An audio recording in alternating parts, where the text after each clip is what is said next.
Welcome to Comics League Dark. I'm Jared, and oh boy, do we have a hot button topic in line for you all today. And first off, I'm here with Robert. What's up, brother? Yo, what up? All right. So we're talking. So do you want to talk about the elephant in the room? Let's just rip off the Band-Aid. All right, we have some more Marvel, fun in their latest desire to capitalize on memes, has created a white Black Panther. Now, to be fair, this is also Christopher Priest wanting to give a big middle finger to everyone who keeps on trying to typecast him. Yeah, because here's the thing. Priest has complained that at Marvel, it is kind of an idea that like, if you're black, you have to write black characters. If DC did it too. DC did that as do, because I remember Gene Huen Wang complained about that too, and I'm like, by the way, justifiable complaints, because that's not fair. If you want to write like a Spider-Man book, it's like here's the thing.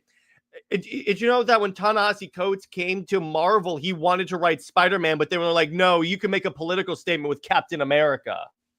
But here's the other thing, though. I think when you have some other writers who keep on acting like who probably whisper into the ears of editorial saying, only the race should write the race. Yeah, that is really stupid. I still remember Priest saying when he was offered Deathstroke, you know what the first thing he asked was, have you made him black recently? By the way, Cameron, DC, here's the general rule of thumb. If Marvel has a problem, DC has it, but at a significantly lesser degree. Marvel will make a big deal about it. DC, not so much. Now this is like... Oh, yeah. This is the part I never thought I would see Marvel do this. Not on my bingo card. No. So here's the idea. In the Marvel Knights book, so it's out of continuity. So it's not like it takes place in a future where T'Challa has a white son. Now, we don't know if this is genetic or adopted. I think it's genetic. Well, we don't.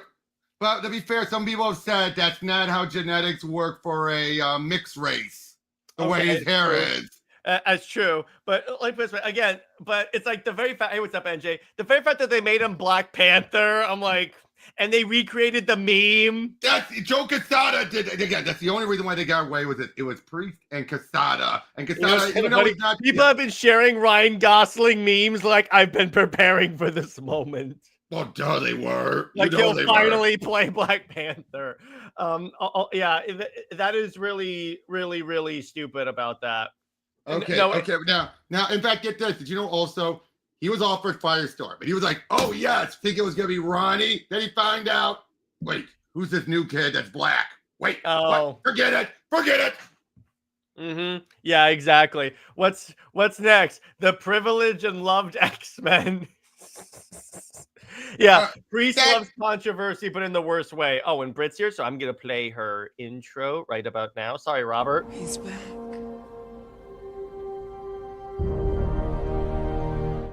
Superman's true love. I had to. But yeah, he does. Remember when he was writing that Superman book and he basically implied that Superman had an affair with like an alien woman? But then it was made clear it wasn't. Yeah, but still, it's like, yeah, I know why you're doing this, because controversy does sell comics. Williamson himself said this, and that's part of the reason why towards the end of his Deathstroke run, he started doing the versus Batman thing, Deathstroke versus Batman, implying that Damian might actually be Slade's son and all that. What? No, it wasn't, but it was playing off of some of the notions, you know. And by the way, Tevia says, what's next? A gay Spider-Man? Oh, wait, that actually happened. It did? Spider-Verse stuff. Oh, okay. That makes sense. Why does Marvel have the rule when two white characters created black characters? I mean, two white creatives? You mean like Stan Lee created Black Panther? And with Jack Kirby. Yeah, two white guys. I don't know. It's because a lot of writers think that, like, in order to understand, like, the I guess, nuance of like a race or like a sexuality, you have to be in that community, which here's the refutation of that. I'm pretty sure Greg Rucka is not a lesbian woman. Nope. And now that you also have people, that's why you got gay men writing Bobby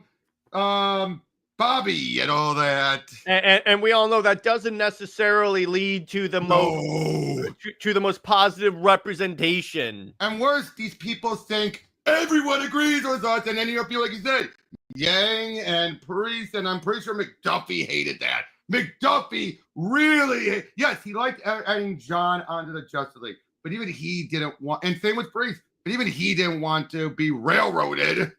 Yeah, exactly. Why he made Milestones? Why he made Milestones so he gave an outlet for it? Well, here's the thing, Robert. On like the McDuffie with John the Justice League, he still did great stuff with Kyle. So it's it's not like you denigrate the white characters. That's why in addition to John being just an awesome character, that's why I'm like, okay, fine, I'm cool with that. Oh yeah, and again, Priest even brought it on. Like he was like when he did that brief Justice League run. Boy, talk about a guy who deserves his own Justice League run. Priest does. Oh yeah, but you know why Priest isn't going to go into DC anymore? They royally screwed him. Because they did because when Deathstroke was Superman lost with getting awards, they didn't invite him. Oh, they did not invite him for the awards. Wow, that's a situation similar to having male Amazons in a Wonder Woman story. Which no, it's not. Wait, NJ, where'd you get that? Oh, you mean in terms of the gender bend? But then it's like. Those are not that's not like they're creating a male Hippolyta. That's the difference there. Yeah, it's like having a besides Gale did that, and that was the what would they call it? The oh jeez, what would they call it again? Themyscira? What? It was the Sons of Themyscira, right? Something like that. Hold on. Because I remember that's what Gunn is making Olympians. Okay, Olympians. Yeah. Yeah, the Olympians. Yes, it was a Simone story. People think that was Azzarello, but no, that was Gale. Oh no, he did his own thing with the sons that were that Eddie of the Amazon that sons were down with Hephaestus. Completely different. But it was a similar concept. That's the thing. Yep, I don't think it was. Now, I don't think this was meant. The Olympics were meant to be a male island. I think it was slightly different, but still. Yeah, and Battlegoon says Rucker writes women wonderfully. Oh, I see what you did there. But yeah, and the thing is like if you notice, he writes a lot of lesbians well, and I guarantee you, he probably knows some lesbians that he goes to and says, "Hey, is this like appropriate?" And then you have people like Bandits who seem to get a pass because he has a black adopted daughter, or either adopted or an actual daughter. Which is hilarious considering the fact that whenever he creates characters, they don't take off until he's off the book. Most of them, yeah, most of them. Even more. Or he makes a movie. Or he takes ones that actually were interesting and makes them generic. Like, I'm sorry, Luke Cage. Yeah. He took away. Remember this? Luke Cage used to always, because his grandma raised him right, would say "Sweet Christmas" instead of cursing. What does Bandit have him do? Instead of saying "Sweet Christmas, no woman," it'd be like, "Fuck." No, I get it. F no woman. Oh, so you mean he's like Tom King? Yeah, I had to. From Wikipedia, Zeus called this new race of men the Gargans and ranked them among the honored enough to be considered Olympians. Yeah. That's probably what that is. That is. Yep. Yeah, so that's really interesting. Which actually is from mythology. Yeah, and Tevia asked, "What's the objective of this controversy for white Black Panther?" Because Priest just wants to really stick it to people who have pigeonholed him. Yeah, because it's basically him giving the middle finger to saying he can only write black characters. Funny thing is, I don't think any of the people who've complained have actually read Priest's run. You know why? I think they've mistaken it for Hudlin's run. Because everyone keeps thinking Priest is the one who made T'Challa the Mary Sue badass, when it's like, no, that was Hudlin. Mm-hmm. Priest did make him a badass. He did make him the Batman of the DC, get that started, but he still had him lose. Yeah, exactly. It was Hudlin who made him the Mary Sue, the Gary Sue. And by the way, the only problem for me is I would be torn between Sissy for Achilles, War Killer, or Diana. Diana, problem solved. Okay. But speaking of King, that Trinity preview was cringe. That's all I'm going to say. Yeah, exactly. That's all I'm going to say either. By the way, this reminds me of this feels like a Deadpool book, just trying to squeeze them into continuity moments. Oh, you mean the Trinity book? It feels like when during World War. Actually, do you know what it seems like? That Kamala Khan book they're doing now with the X-Men, where they're trying to shoehorn her into continuity. No, but that's trying to actually be canon. I'm thinking this is still questionable canon. Like when in World War Hulks, when you had a Hulk pool going around and smashing up so much. Yeah, because I wanted to talk to you about that, because it hit me today when I was thinking about this, because this Trinity only exists because of that of the Amazons being killed and stuff in the future. Yeah. So when King inevitably leaves and that doesn't happen, is this book not canon anymore? I think he's going to resolve it before he leaves, unless he gets forced off. Either way, so it's the point is. By the way, guys, here's how much I love you guys. I made an ICV2 account so I could tell you where the King issue landed. It landed at 71. So I wanted to tell you that. I'm going to be keeping this so we can track Trinity as well. Not as bad as it was, but not still, so not a drastic drop, but still not good looking. And again, we have to see a steady trend of going down. It's not going to be like up and down. Like this, if it's like this, maybe they'll ask him to like tweak it a little bit. But if it's like this is not removed. No, because every time it goes up, it's like, okay, basically, a roller coaster is it's just as good as a steadiness. Yeah. Now, if it's a roller coaster where it goes like where it craters and then comes up and then craters, yeah. At the very least, if it's like this crazy, it's enough for them to say, can you kind of modify your story a little bit to like maybe stabilize this? But if it starts doing this sustainably, then it's like we got to do something. So instead of 2 steps forward, 1 step forward, 2 steps forward, 1 step back. It's 1 step forward, 2. The opposite. Yeah. It's essentially that. The point is, we have to wait and see how the later issues do. That's all I'm going to say on that. But with this, it's like here's the thing. This is the most Marvel thing for them to do, because Robert, you and I know it shows the hypocrisy. It shows the hypocrisy, and here's another thing. I think Disney allowed it as well, because of the fact they want to, prove, we can actually do this stuff. Yeah, because here's the thing. The kid Trinity was seemingly raised by the Super Sons. The way she described it was crying.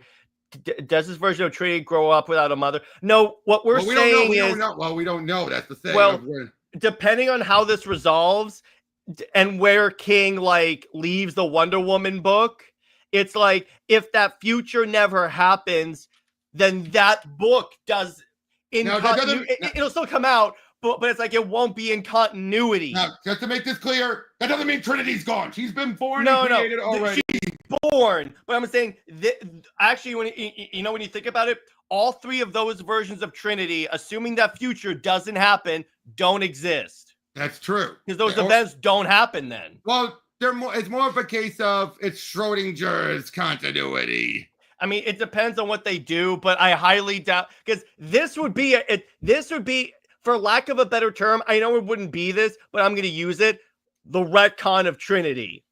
Yeah. Because that way you could just reboot her. Now, wait, Cameron? No, it's a case where they probably they didn't tell them to do it, they seeked approval. Yeah, so here's what I think about this.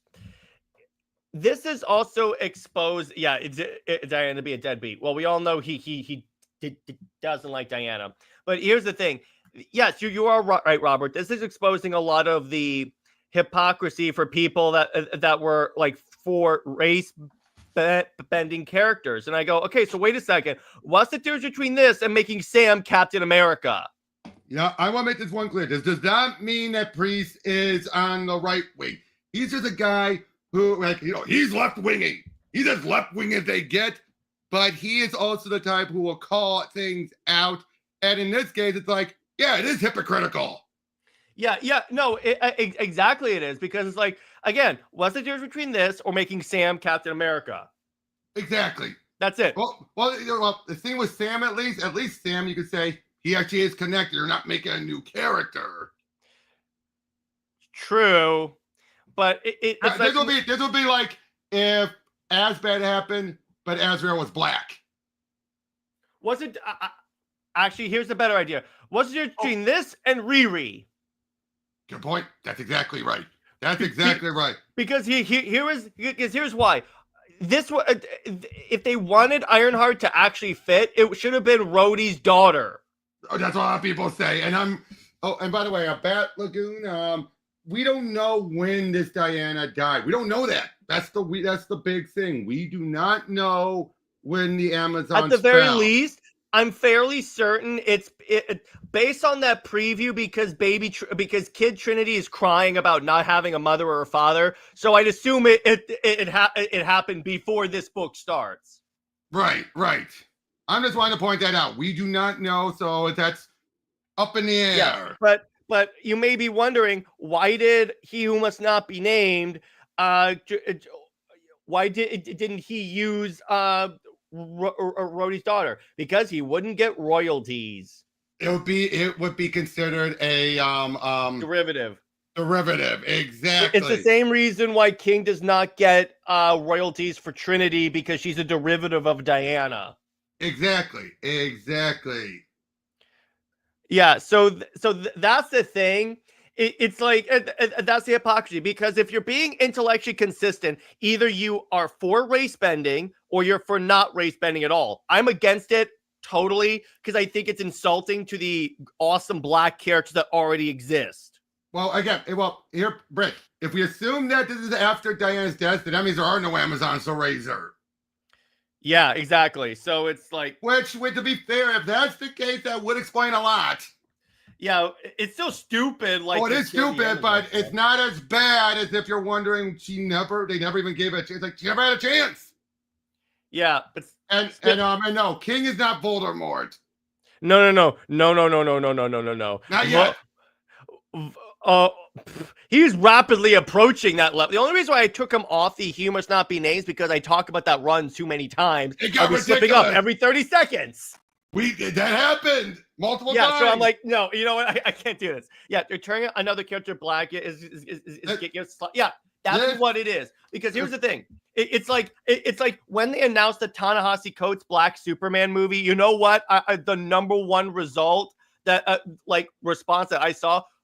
Why aren't we getting a Calvin Ellis or like Val Zod movie? When even the actor Michael B. Jordan said that. Yeah, he said the fans would be pissed off if you had a black. It tells you he's a fan. It tells you he's a fan too, because he knew those characters. Yeah, and also it's like, why wouldn't you want to use at least Calvin Ellis, because he's the president of the frickin' United States? Not only that, but and here's the other thing. This is why I give props for things like Miles or Val Zod or Calvin Ellis. Well, Miles is different because they killed Peter. They killed that Peter. That's not what let me finish. I have a point. Yeah. I'm just listing all these. Or even Jace Fox to a point. Now you don't have people. You have an example where people say, "Give us that," as opposed to "Let's make the original black." Like you're saying, "Give us Miles," and saying, "Give us Black Peter." You're saying, give us Val Zod or Calvin Ellis. They're not saying, give us Black Clark. They're saying, granted, Jace isn't the best example, but at least it's one where you say, give us Jace Fox and not Black Bruce Wayne. Or like Calderon and instead of like Aquaman. But here's the problem with that. Then DC did the whole non-committal, they're going to share mantles. And I go, no. No, I get that, but I'm saying, no, it's still better than, leaving it up in the air. Mm-hmm. Well, and Brett, that's my point, though. We don't know. Yeah, so let's wait and see what the story. Obviously, I'm not going to buy the book, so. No. Well, I will. Of course, you will. But we'll see what the story looks like in terms of where this takes place. All right. All we know is that Kid Trinity doesn't have parents for some reason. That's at least we do know. Right. All right. but it's like that was my problem, because here's the thing, they also did. Here's where Miles worked. Not only did they kill off Peter, they made Miles different. Like, Oh yeah, even his costume was different. Jace was like straight up just another bat suit. exactly, to the point where even he was appropriating it. Yeah, it's like at first he covered his mouth as well, but then he removed that. And I love when Ghostmaker is going through the Batman Incorporated. He goes, "You look just like Bruce. Get out." Exactly. I mean, of course, Ghostmaker would say that. Yeah, but I'm like, this is like freaking ridiculous. I'm like, okay, guys. Oh yeah, and yes, Cameron, yes, that was Wolf, the Wolf, whatever, but White Wolf, but that's not related here. Yeah, yeah. So that's the point. It's like when you have already existing characters that fill in that niche, like Icon, it's like, why not actually use those characters instead of giving people a sloppy set? Because that's the problem. It's like when people say we want representation. That's cool. I want that too. But use the characters that exist for that. That's why Milestone was created. And that's why I've seen it when I've had discussions. Like I brought it before, the cashier at my LCS, daughter of the owners, she's trans, but she is still reasonable minded because she is a fan first, and even she agrees. She finds it ridiculous when people try and push try to retcon characters rather than come up with new ones, because it's the easy option. Yeah, exactly. It's like, and now, sometimes you get lucky, like Kamala. Kamala got lucky.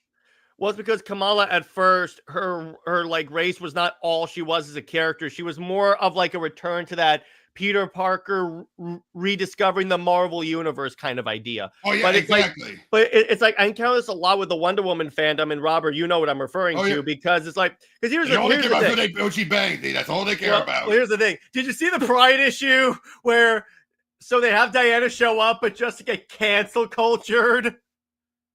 Okay, to be fair, in the context of that story, it was Blue Snowman's dream world. No, but still, that's the story that you include Diana in Pride. Yeah. But here's my point on that, because the number one thing that people say when I get into this debate with people is that they say it's good for representation. I go, I get it. You have Nubia, you have Artemis, you have Hippolyta. Yep. There are all of which have been Wonder Woman at some point. Exactly. And Hippolyta is now bi. Or you could argue more on the lesbian side. True, but because she didn't sleep with Ares. It was established in that story. No, I know. I'm just saying in general, there's always that wiggle room. I say that for her. You could, but my point is, it's like you have all these other characters that fulfill that role. Why do you think Nubia is on all the Pride merch? Now, I'll say this.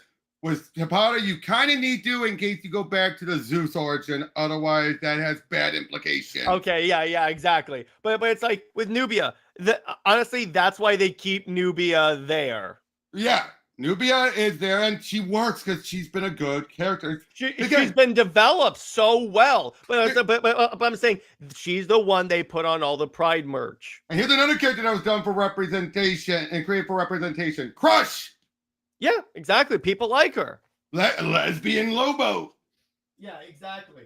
I feel like, by the way, because I think Tom King knows Trinity is not picking up the way he thought she was. So what do you think the odds are before he leaves? He tries to make her bi or gay to make people stick with it.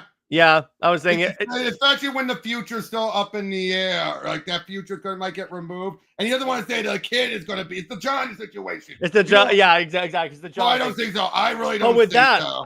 Let's talk about that real quick, because that's another example of this. So when they aged up John, it's like from what Britt has told me, and I verified this with what Tom Taylor said. So National Coming Out Day was going to happen on the same day that issue was coming out. That's why they had John come out as bi. And well, that's why, from what I understand from Tom Taylor, they rushed it. Originally, here's my theory. Based off of what he said, his original plan was to have the first kiss be the end, that last kiss we saw after they saved Jace's country. But because of coming out day and everything, they rushed it and said, have them kiss here. Yeah. Because something just felt so off about that kiss, but it felt a little more natural the second one. Yeah. And by NJ, I get that. I'm going to ask you a question. How about straight women? Do they deserve to be represented by Wonder Woman? And here's the other thing, NJ. People who focus on just it's the My Hero Academia issue. When you have characters who care just about who their favorite person bangs or is in a relationship with, and nothing else. Not the story. That's not the how quality, we get nothing. Tom King. Because DC is like, we could put anyone on there, they don't care. Or you get, again, My Hero Academia, you have these people going after the creator and giving him death threats because they didn't, how dare you didn't go with my ship. Or it's like when there's like an accusation of queer baiting, like King got with Wonder Woman 10, and it's like, I read the issue, he wasn't doing that, but and the reason why I actually defended King on that, because I don't want him to get undue harassment because of that. And here's the other thing, back to My Hero Academia. You know what their proof was for that gay ship was? What? Oh, they talk to each other, and they have some slight character growth from being hostile to becoming at least friends. That's it. To quote Anthony Mackie, you know it's possible for two people to be friends and not romantically involved, right? Exactly. But to these people, it was the point where, again, when that ship didn't happen in the end, they're like, you hate all of us. You deserve to die and all that. That happened when Supergirl ended because they thought they were going to put Supergirl with Lena Luthor. And I go, two people can be friends, guys. But even when it's clear they're going to be confirming it, like in the case of Ruby, then you have points where you have people like, again, the Bumblebee shipper. I still remember this clearly. There was one of the later seasons. You had it be that Yang and Blake, the two girl characters, been separated for a while. They meet up again, but one of them is bringing out a friend of theirs who's injured. What did the shipper say? Why didn't they kiss right then and there? Hello? Why do you realize that's going to taint the first kiss? That's going to utterly taint it if they kiss right in the middle of a friend of theirs dying and bleeding to death behind them. Yeah, exactly. You really want that? Yes, they should kiss because they've been separate for so long. It's like, and you don't care about good writing. All you care about is sooner than later, than having it happen sooner than later. They don't. And I got news for you. Those are the activist fans that I really get annoyed with, because I'm going to phrase this very carefully. They cloak that they use the cloak of representation just so they can live out their fantasies. I'm not saying all of them do that. I want to be clear on that before anyone takes me out of context. They don't. And by the way, Jared says, I guess nobody remembers T'Challa's adopted old brother. Yeah, we brought that up. I know, but it's like these people probably haven't read that much Black Panther. That's the other question I would love to ask them. When's the last time you read Black Panther? And Priest created it, White Wolf.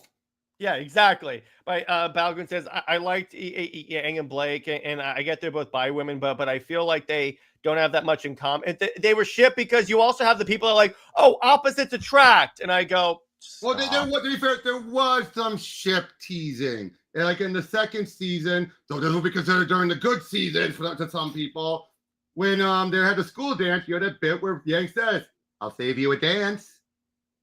I'm sorry. That is teasing right there. Yeah. You cannot tell me otherwise. That was a tease. When you have a girl telling another girl, I'll save you a dance at the school prom practically. Yeah, there's something going on. Now, when people try to say that Yang is not bi, now, it's been confirmed. Blake is bi. Yang, again, I keep saying Yang was hitting on guys to the point where it's like, I don't think Dad would care about all the boys. I know I do. And then you have some people say, oh, well, that's just her joking. Like, no, she's into guys too. Yeah, exactly. Cameron says, writers became too obsessed with what Twitter wants. Some writers are like, or when you have Megan Fitzmartin, who's obsessed with someone she personally ships with Connor and Tim Drake. So she's like, I get the feeling that if she had been allowed to, she would have made Connor bi as well. Oh, that was one of the plans. Mm-hmm. And that, but tell the audience your comic book shopper's reaction to Mags's Supergirl, Superboy thing. Okay, so like I said earlier, the comics cashier, daughter of the owners, she's trans.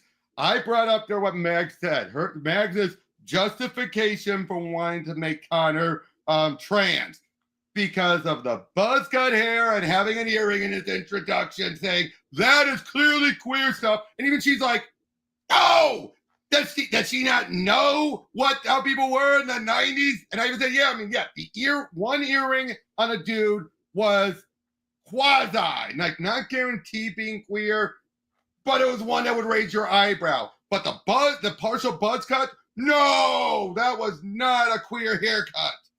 Yeah, exactly. That was very much the haircut of the time period. And again, this person is around my age, has been trans a long time, so she's one of the rational ones. She's not one of the, Yeah, exactly. It's like, let me put it this way. It's like I 100. My philosophy is, if you respect me, I respect you. Totally fine with that. Exactly, and that's exactly how. And she's one of those that no. Yeah, exactly. Because I'm like, that doesn't make sense. That's the most surface level reason for doing that. It's just as bad as, oh, Bobby's gay because he didn't want to bang Jean in the first few issues, ignoring the fact he was the youngest.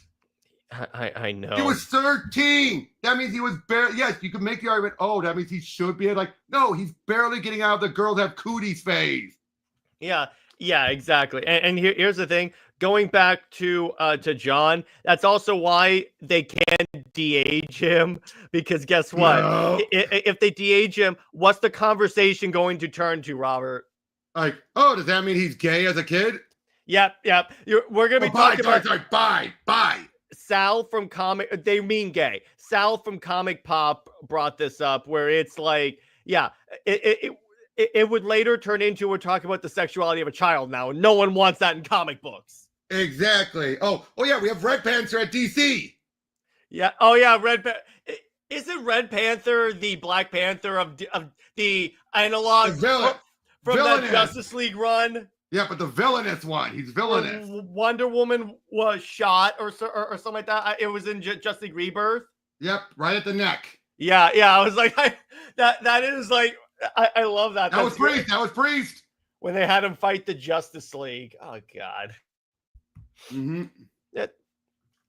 Though I will probably never have done the Achilles joke, which required knowing certain aspects of Simons's run. I want to say I like seeing diverse characters, but it's often forced and not thought. Yeah, exactly. Exactly. Or it's like, here's why I always say Jessica Cruz is the perfect example of how to do diversity right. Because here's what it is: she's Latina and she's a woman. That in no way factors into her character. It's more like, who is she as a lantern? I give you a case of someone who started off white, was turned Latino, but at the same time, it really hasn't altered his character at all. Kyle? Yes.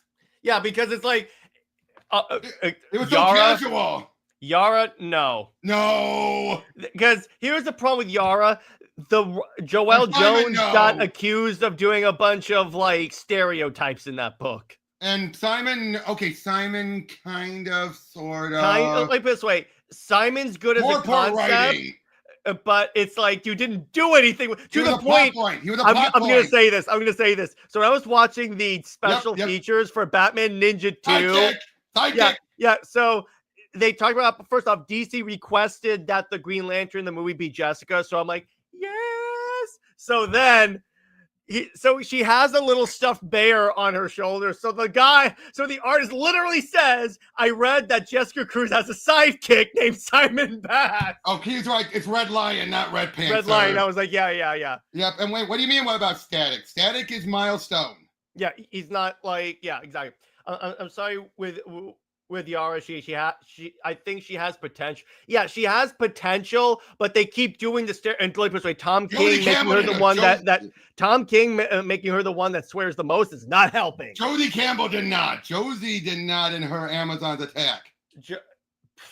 I will never get over the fact that Josie Campbell managed to make Amazon's Attack cool. Mm-hmm. And then NJ says, "Well, thank Kara. The bullet vulnerability has been removed so far. Orlando shown her deflect with a palm or hand to protect Cheetah and silence her." But okay. A hand is one thing. That's like, like this. Jared, I'm trying to show it. Like, it's like, like a bullet's like this. Across the neck. Well, here's the thing. Different. That also goes back and forth all the time in the comics on whether or not she's vulnerable to bullets. So it's not necessarily like it's like makes the whole, why does she deflect? It will just bounce off her skin. Yeah, exactly. I get the feeling. Just to look cool. Mostly, most modern Wonder Woman portrayals are she is vulnerable to bullets. Because why is she deflecting it when she could just go? Just like Superman. Did you see that meme where like she tries that and they're just bouncing off her boobs? Because that's what they're aiming. Yeah, King's Yara to me felt racist. In addition to most of stuff in that run, always swearing and aggressive. She also robbed a bank. Yeah. Oh, by the way, wait, and I also answered Tevye with this one. Dreamer. Yeah, Dreamer is a well-written, and her actress, the writer, has gone out of her way being intentional, saying, "I don't want that to be all she's about." Which is why she stuck her, because if she had gone full on, like done the whole like trans is all she is, that character would not have lasted. I know there's more to her character, and I like it. Here's the thing: you keep forgetting. Exactly. It's like that's the key. It's like I forget that Cruz Latina. You know why? Because it doesn't matter to me, to her character. All I care about is she doing some cool stuff in the book. It's like, again, when I read Absolute Power and she's doing a bunch of dope crap, I'm like, oh, I like this Dreamer character. And that it's been confirmed now. At least she is attracted to John. Yeah, very much so. Also, get this, in the recent Secret Six, they brought back the Catman Deadshot bromance. I saw that, and people are shipping them now. It's a bromance, not a. Yeah. I hate that. Why can't there be a bromance again? Yeah. I'll be right back. Honestly, I don't know a single diverse character that isn't hated, extremely popular, or cringe. Try Jessica Cruz Green Lantern. That's the example. Jessica what? Cruz. Oh, yeah. So KHL says, Jessica Cruz or Dreamer. It's like this way. That's not to say that don't have bad stories, but it's like the overall character is great. Yeah, it's like we bring up one person who we kind of yedded from this community, but someone talking about, there was that one young graphic novel with Jessica, and it's like, one YAGN. One. Yeah, exactly. It was just one, not even canon. And yes, it was a racist graphic novel because it assumed that we have to make a commentary on illegal immigration. So which of the characters is Latina? We'll use Jessica Cruz. All right, and NJ, again, please answer our question. Why then would she need to deflect if her skin's bulletproof? Oh, she says, for me, she is invulnerable to regular. Okay, I mean, if that's the way you want to headcanon, that's totally fine. I would like to know, but I like that. But I would like that cleared up. Why does she bother doing this if they'll just bounce off of her? That's kind of a waste of energy. Mm-hmm. I think the part of the Deadshot is Simone made Catman bi, but Deadshot is straight. Yeah. I mean, come on, Deadshot has a daughter. Yeah, he's straight up straight. But do you think people really care? I've been about Jessica. She's the first ever Lantern I saw. There are a lot of people, and this is something that's really cool. There are a lot of fans coming up in Green Lantern now that Jessica Cruz will be their first Green Lantern from either DC Superhero Girls show or some of the animated stuff, other animated stuff. Yeah. And I'm like, that is really cool. I like that because that's how you become solidified as a character. And again, her race never factors. It's just the design. Never. The only time you would ever know that she's Latina is based upon who's coloring the book. That's it. Maybe sometimes she has a turn of phrase or something like that. But besides that, no. Simon, yes, it plays more into a role of his character. Well, initially, they kind of dropped a lot of it.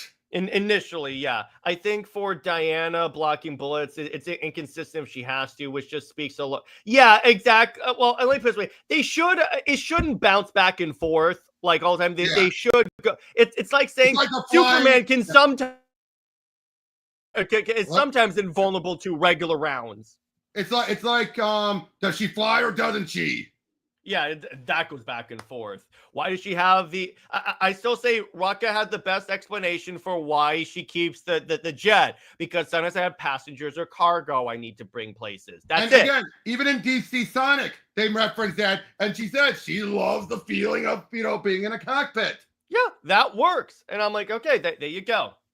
Yeah, but I do feel if she's going to deflect them, she should be vulnerable to them.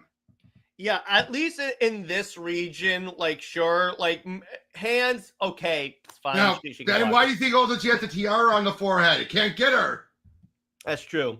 All right, so let's transition to our next topic. So let's discuss Summer Game Fest. Yep. So there are a lot of... But we're only focusing on the comic-centric ones, guys. So don't bring up Resident Evil. Don't bring up, anything non-superhero. So first off, so they're adding She-Hulk and Rocket Raccoon to the retro arcade thing. So I think that's really cool. Wait, what? You never know what the enemy will use against you. Orlando Simone perfectly described it. You never know. That's true, but again, even when she's dealing with regular, bank robbers, But you never know. They could have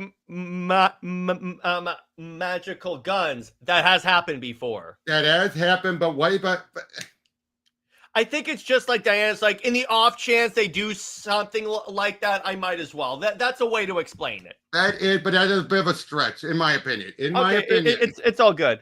But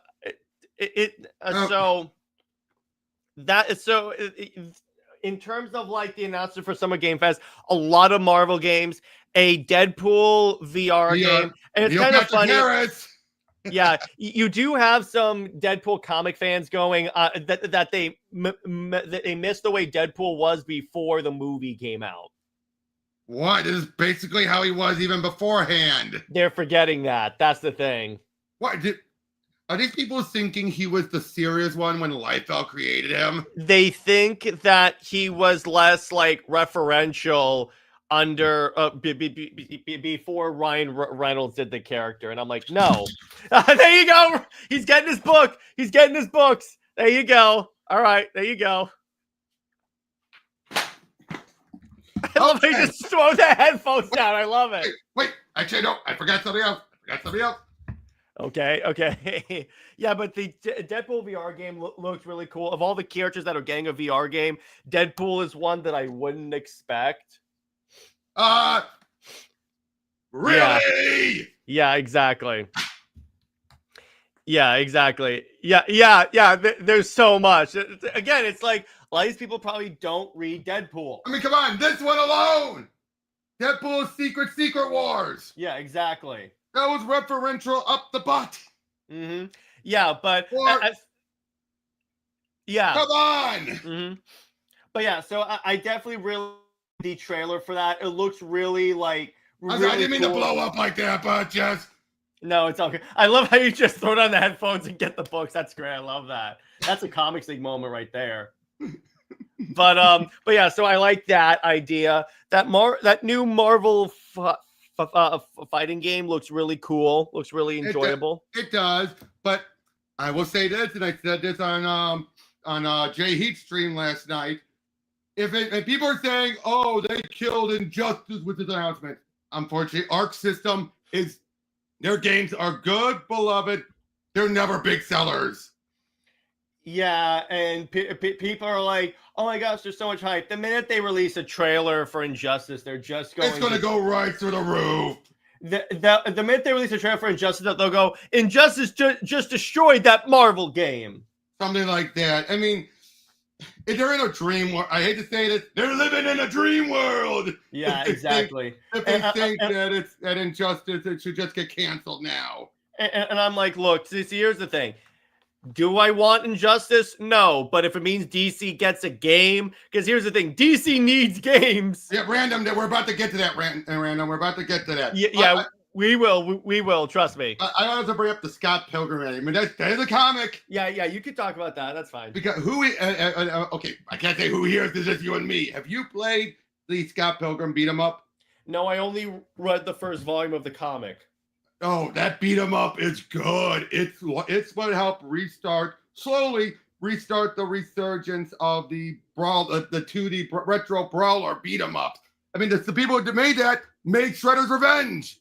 Okay, that makes sense. So, but yeah, so now you're leading into like WB's Miss. Okay, we'll get to that again. Yeah, again, we are going to talk about that. Yeah, but like I said, but this new follow-up, new story written by the creator, I'm game. I'm in. That'd be cool. Again, so Marvel basically came out swinging, and we already know they have. I mean, the Deadpool game was a surprise. We still have Wolverine, maybe Venom. That's still up in the air, and Blade and Marvel. What was that? 1920 something. 1943 or something like that. It's the Yeah. Captain America Black Panther game. Yeah, it was T'Chunka, not T'Challa. Which looks really good. I'm really excited for that. Yeah, I mean, the Black Panther game got dropped, but let's be honest, that was a similar, very similar situation to the Wonder Woman game, I'm sure. Yeah, exactly. And we'll talk about Injustice in a second, because Robert and I have some ideas on how to redeem that, and we'll talk about that. Right, for sure. And JJheat Plays is here, so let's let him in. So let me do this.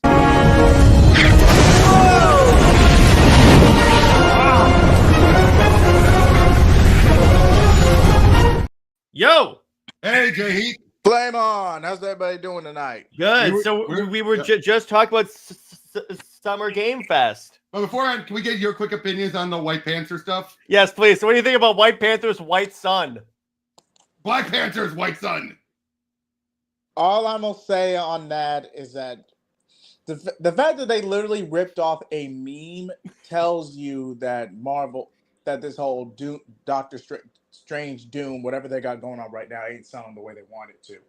I just think it's not. I will say, it should. Here's the problem with that, Robert. Short of like a few books, it's not referenced that much. I gotta say, but to be fair, you know what the only book I'm gonna buy from the whole thing is? The Runaways, because it's Rainbow Rowell returning to it. No, but still, it's like, my point is like in the books that, and I said this in my members write-up, when you look at like Avengers, the only book that explicitly talks about it is like Avengers, maybe, and Iron Man. Yeah. I'm like, otherwise they don't reference it. I don't get it. It's a 9-issue. Yeah, I'm like, 9. This should be the biggest thing ever. Injustice 3, Brit's path to villainy continues. I love you, Brit. Don't ever change. But so JJheat, what do you think about all the Marvel games that were announced? What was your favorite announcement? At Summer Game, just the Marvel stuff, the comic stuff. I've been caught up at work, so I wasn't able to see a whole lot. But but for what I saw, I'm intrigued from what I've seen. Yeah, we have more with the Cosmic Invasion. Can't wait for that. The Scott Pilgrim game, and because that's comics again, and the Deadpool VR. Deadpool VR looks really good, and I like how Deadpool again is referencing him being in VR, which is kind of cool. Which he would. He definitely would, and there's a lot of really cool stuff coming out. So I know it was a quick topic, but there wasn't much really to talk about.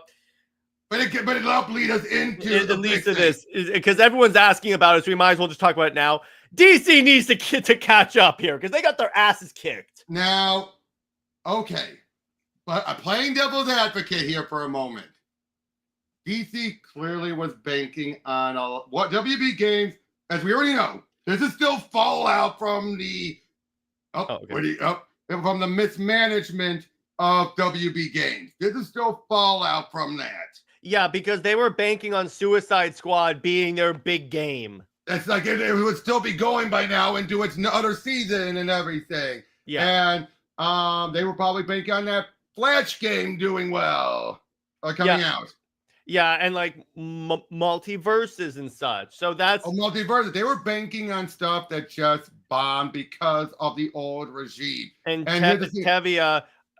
No, they don't need to outsource this. Oh no, okay, they don't need to, but it can. Well, what was that? I just Are you there, glitched out JJheat? for a second. Yeah, I'm all right. I just kicked out for a second. All right. Yep. But NJ says, any news from the new Mass Effect? Nope. I didn't see anything. Nope, nothing. I want a new ME game. Don't get me wrong, but I'm like, I didn't hear anything. Suicide Squad Kill Justice. That doesn't tell alone showed you what. No, it could have worked with this if they had done the whole story. But the thing is, like, the game bombed. Here's So the other like, reason. It would have worked if that story was all one story and not post-game content. Yeah, like what they could have done is had it where they don't. Here's what I thought they were going to do. They don't kill the Justice League. They like incapacitate them. That's why. And then at the end of the game, the Justice League are like in the pods, and and you keep like the life service part of the squad going to kill the different Brainiacs, and then slowly each leaguer wakes up and helps you. Exactly. Now, it doesn't mean they have to be playable. They don't, because that'll be way too much. Yeah, exactly. It's like they kind of did a stripped down version of this in the last Brainiac fight when all of a sudden Green Lantern and Flash come in, help you. Oh, and Sean, we said we're focusing on. Yes, I am excited for those games. We are excited. We are definitely excited. It's just currently we're focusing on the comic book games. But now let's remind people, in case you guys forgot, the Wonder Woman game once again was not WB's fault or DC's fault. It was Monolith, because what happened was they announced the game 3 years ago with a trailer, and that's literally all the work they did on the game. They literally they used it as a pitch. Yeah, that's it. They didn't actually do, because if it had been farther along, they would not have been canceled. But instead, they said we'll restart it, and even then, they still slogged. Yeah, exactly. I bet you. Here's the thing. They probably should not have done a ground up relaunch. They should have done a more of a, we're going to relaunch, but still use some of the stuff we have built up. Now, my only contradiction to that is multiverses, because that disaster. Oh, yeah. Oh, good God, the guy behind that game, everything I've heard about is like, you are the biggest idiot in gaming history. Well, the first problem is that they had the game launch, and then they just took it offline for like a significantly long period of time, so people forgot when it got back on. It's like, I forgot that the game was back. It's more than that, Jared. Mm-hmm. You do know about the guy who was the director of the game, right? The guy was an idiot.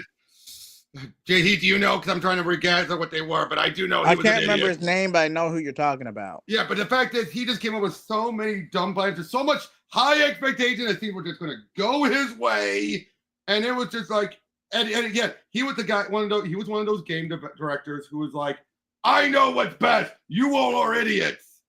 Mm-hmm. Anyone who tried to tell him this isn't going to work or whatever, like, I'm pretty sure the idea of the rotating, or paying for a lot of the characters and then rotating who could get free access, I think that was his idea. That is so stupid. Yeah, that was really stupid. It's like that's because I was wondering about that. I'm like, why are you doing the Killer Instinct way of doing characters? That is dumb as hell.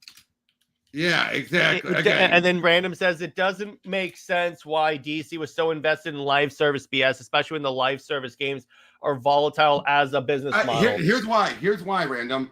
Games take a lot of time. Mm-hmm.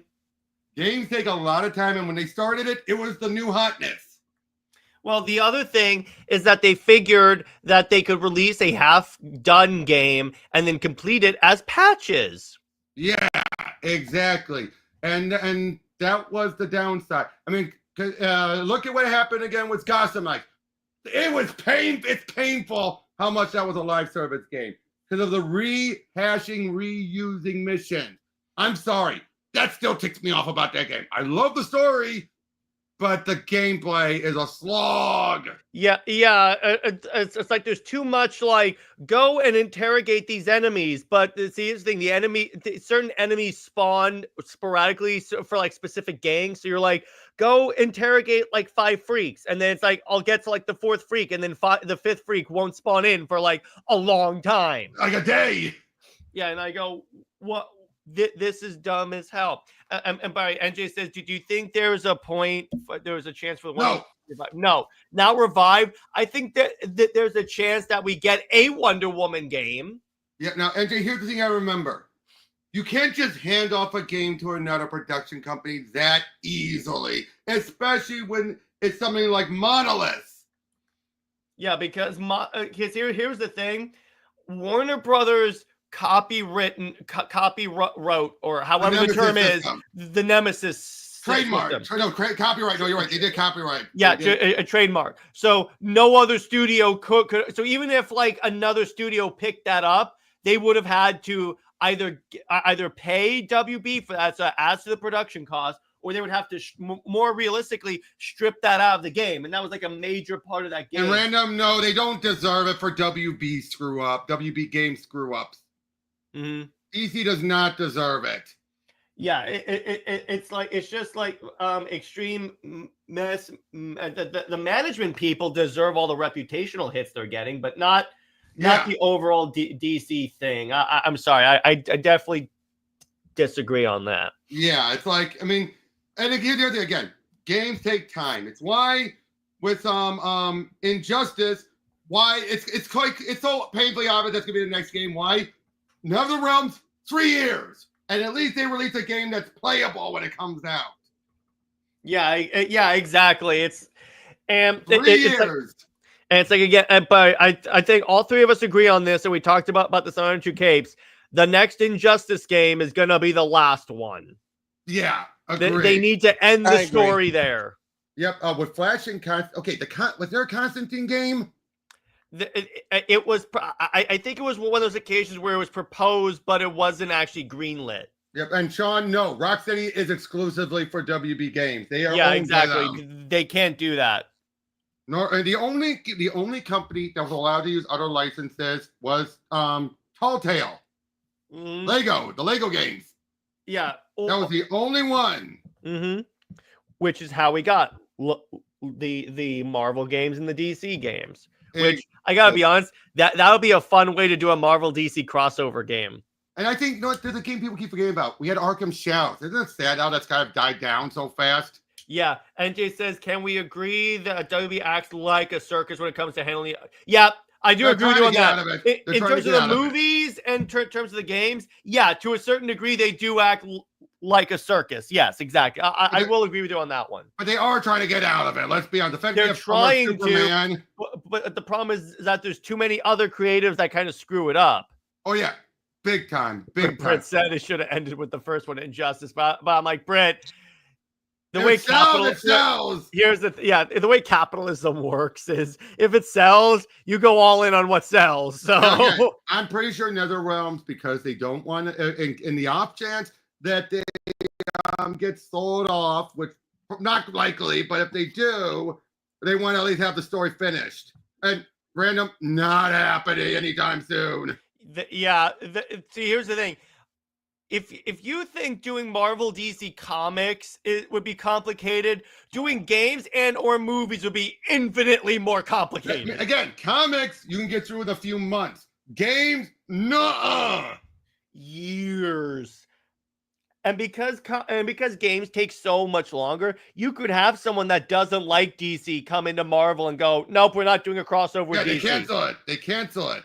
Yeah, exactly. And the story would be a headache because you would have Marvel and DC arguing on who wins. Is there a proportionate amount of, because you kind of had that with Marvel DC.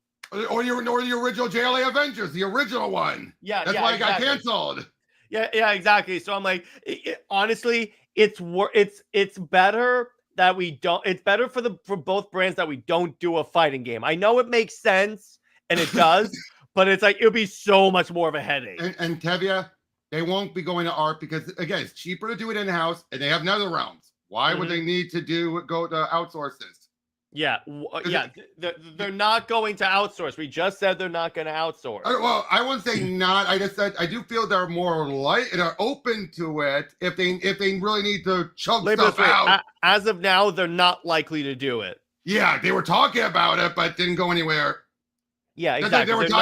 Just like they were talking about selling the thing. Yeah, exactly. But it's like, yeah, and Cameron's right. The story would be a headache, but what they need to do is do an Injustice game. And see, here's the thing. I'm going to use the same argument I did when I argued for the restoration of the Snyderverse, which I still do. What we could do, you greenlit Injustice 3. Use that as a delaying tactic so you're getting DC games out. Then while that's in development and getting released and like all that stuff, then you can think, okay, so what do we want to do in terms of DC games? Exactly. And yeah, Cameron, you're exactly right. Like we said again on JJheat stream last night, that the desperation they're in right now is the reason why Rocksteady wasn't closed. Yeah. Let's be honest. If it released it when they originally planned it, it would have been shut down. Yeah, because let me put it to you this way. I still say, no matter how desperate they are, this is Rocksteady's last chance. Yeah, this is and they are. If they screw this up, they're done. They're gone. It's a miracle. It's a miracle that they should be kissing their lucky star, saying their lucky star that it bombed in a point when they really need to be like, again, you know what I'm saying, right? Like they are just so lucky. Yeah, they are very lucky that they didn't get like essentially blasted off. But yeah, and Cameron, it's the same thing with the comics. It's like DC is desperate. They're not at the point when they would consider outsourcing the DC IP to anyone in any way. And not that though, but the DC comics, one, you have absolute control over it when it's in-house. You have absolute control. You don't have the control when you outsource it. Yep.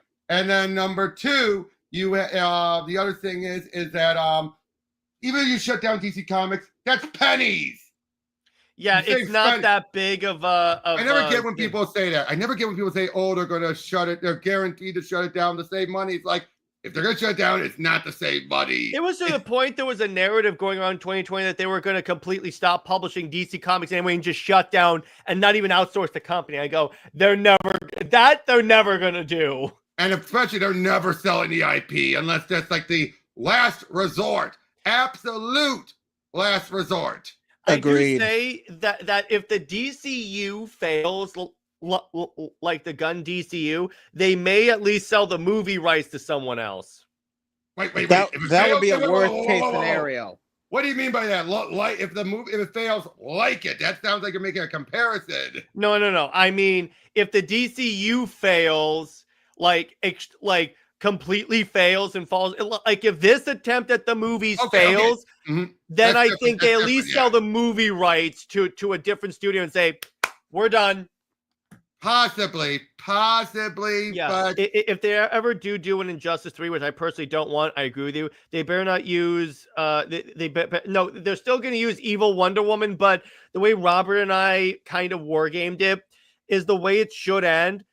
Superman and maybe Wonder Woman, but mainly Superman have to sacrifice themselves. Yep, and multiverse. They're going to use the multiverse. We all know it. It's the only way for it to work. And you know, it's kind of funny. Every game has involved the multiverse in some way, because you have the multiverse mode in Injustice 2, and then you have in the first game, it's a multiversal Justice League that comes over to fight Superman.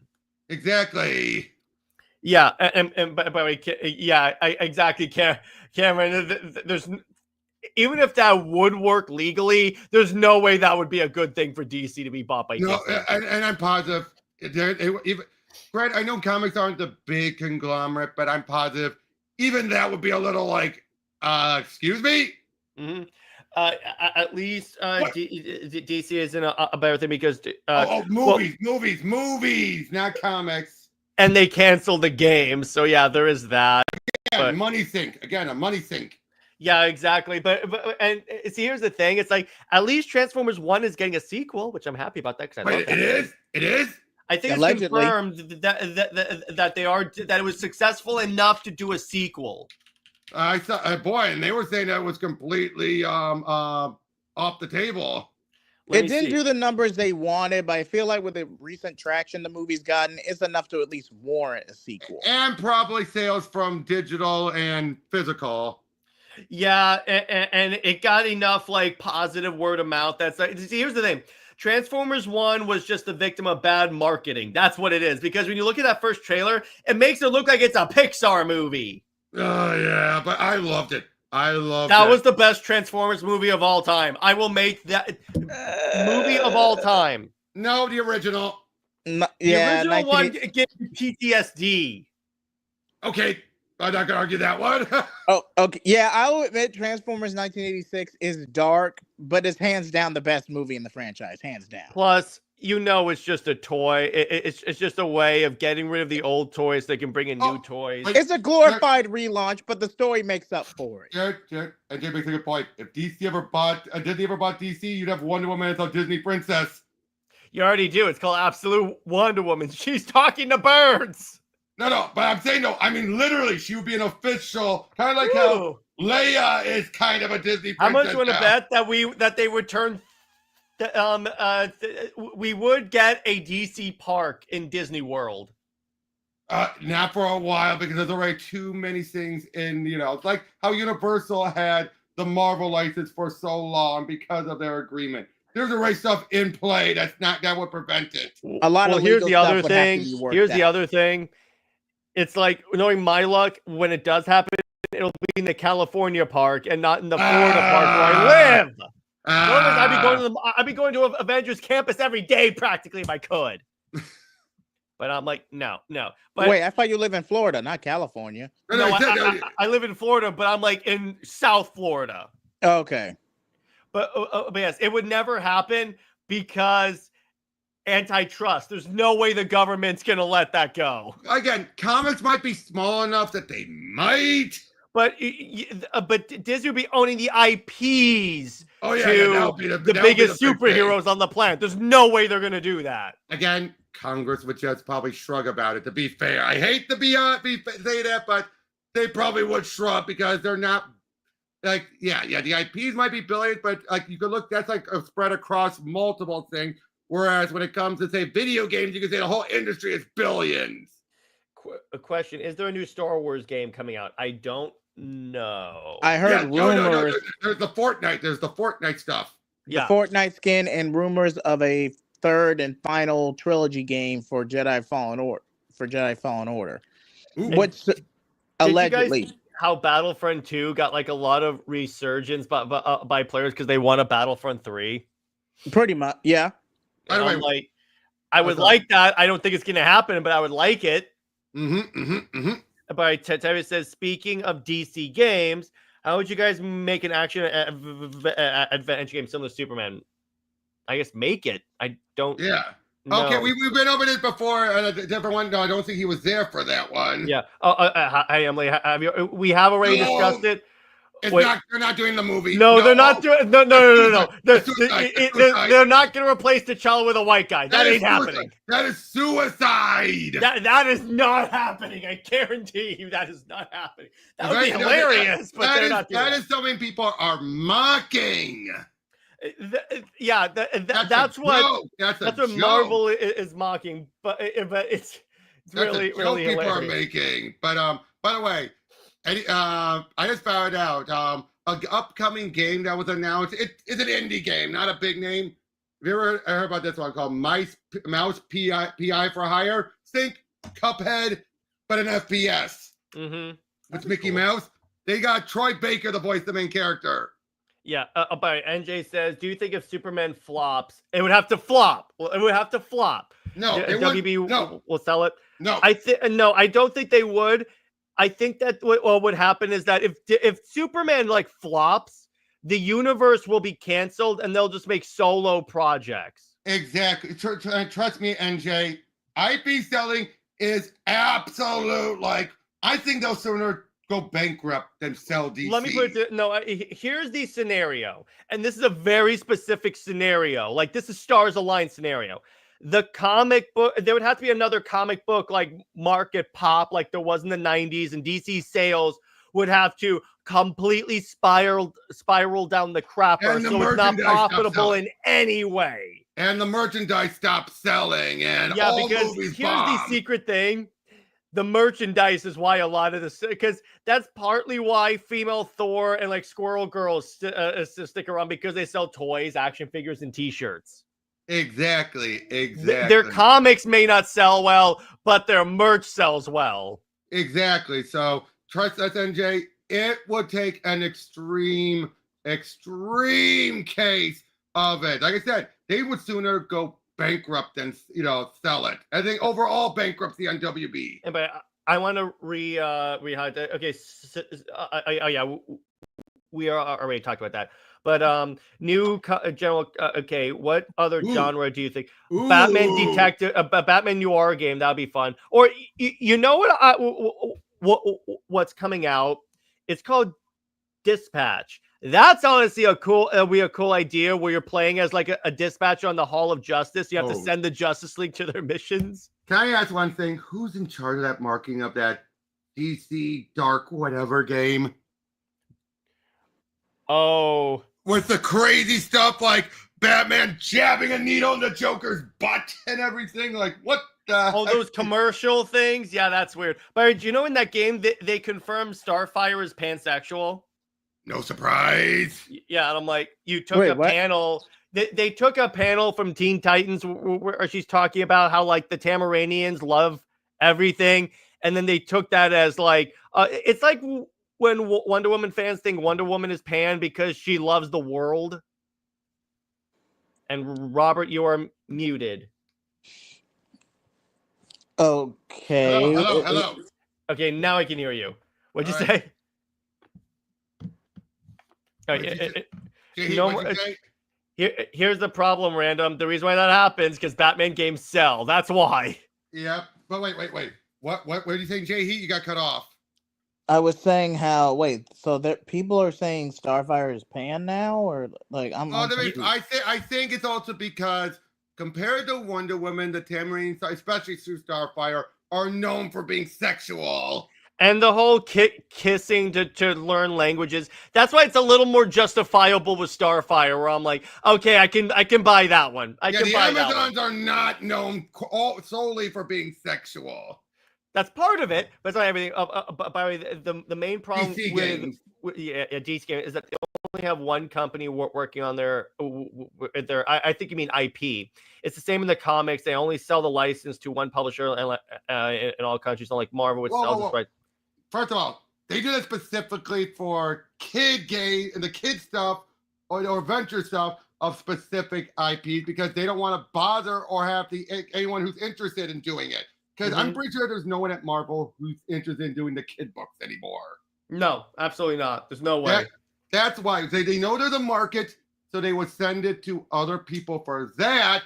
But that is you're kind of apples and oranges things here a little. And by the way, DC is outsourcing a comic overseas because they're doing a Wonder Woman Harley Quinn comic that's being outsourced in France. Yeah. So they are doing that. It's rarer, but it does happen, is my point. And they don't sell rights to everything. That falls more or less under the Marvel books and some of the other IPs that Disney owns. Yeah, exactly. Like again, Star Wars. Or just, Dark Horse is now doing the Star Wars stuff. But for the most part, they are keeping them in-house. I don't get where he's getting that from. And Random. Okay, so here's the thing on that. Yes. Fans... Some fans, yes. DC editorial, no. And that was a little blink and you'll miss it, but never confirmed. And you notice it's never been referenced whenever she goes to the island. And I have it on good authority from people that are connected at DC that's intentional. It's not like no one ever willingly referenced it. It's just DC. Because they know the minute they confirm that, they can't market her overseas or put her movies overseas. So they're like, nope, do not do it. Do not do it. By the way, quick question. There's one brother you've told me you've had some back and forth with on Twitter. If you had all tried like that and they were trying to say, oh, she's appearing in the Pride book, so that's a step forward. Have you told her, yeah, look what we got? So... I got a cope response. I'll tell you about it off screen. All right, I'm yes, curious. I did. Yes, I'm curious. no, because you know what I did? The first thing I did was I went to that post to see if that person had commented. She could be Pan. No, that was in a DCAU comic, and that tied to the animated. And see, here's the thing: people are taking the Wonder Woman loves everyone in the world too much like sexual. No, it's a I love you all, like a mother love. Yeah, exactly. Like, okay, that's different. That's complete. Okay, wait. If they market her as bi, people will also crap. That's the least of their worries. That's the least of their worries. They don't. Well, let me put it this way, because Purge did a conversation about this, and he said, for one thing, it would be more of a layup if they did do it. But the problem is they can't market her overseas if they do it, because that's what they really care about, because they wouldn't be able to sell like her T-shirts or toys or anything, because she is seen as the face of DC Comics. You can get away with it in an Elseworld, where you can definitely say that's not canon. Yeah, that's why a lot of times they do it in Elseworlds. But if it's like main continuity Diana, that's why they have Nubia. That's why we have. Look at who's on the Pride merch. That's why I always say, look at the merch. See, that's the key thing there. But Tomeo, 21 publishers in your country that sold Marvel in 7 years. That's different. Yeah, it's a different scenario. Yeah, it's the sequel comic to Justice League Unlimited. Yeah, and even then, even during Batman Beyond, the Batman Beyond, when they had the web comics or digital first comics, they also had it. They had to be Wonder Woman was with the Justice Lords. And NJ, by the way, those Earth 12 comics are not canon to the DCAU. Exactly, their own universe that's very similar. And by the way, NJ, no, I know, but DC themselves market her as that. That's the they may not treat her like it, but DC, but she's one of the Trinity. Well, let me put it this way: Zaslav just said that Wonder Woman is one of the 4 like pillars of DC. And Cameron, Harley has fallen off. Supergirl's replaced her. Yep. Which of the two, it's more justifiable that it's Kara. Yep, and also I thought she was hard to market because she's a female superhero, which should be not. It's okay. Let me put it this way: her being a female hero is less taboo compared to her being bi or queer. Yeah, in a lot of these countries, it's less of an issue than if they straight up. Again, I don't know of any country that says, "Oh, we have a female hero." No, I have not heard any country, even the most. By the way, ones. Pay attention to this. Go back to when, because Rucka commented on this actually recently. I don't know if you saw this, Robert. So someone asked. So Rucka was doing a League of Comic Geeks Q&A, and someone asked him about like, do you think DC should give Diana more sapphic representation? He goes, yeah, sure, I think that, but it's not up to me. Writers can have their preferences on how they see a character, but ultimately, if DC editorial doesn't say it, doesn't acknowledge it, it's not canon. It's almost like, Robert, I was right all along. I told you. I even told you. Yeah, exactly, because it's like again, yes, a writer can go in there and say, in my head, I was writing them that way, but that doesn't say that's of the author. You cannot have that be canon unless editorial agrees with it. Yeah,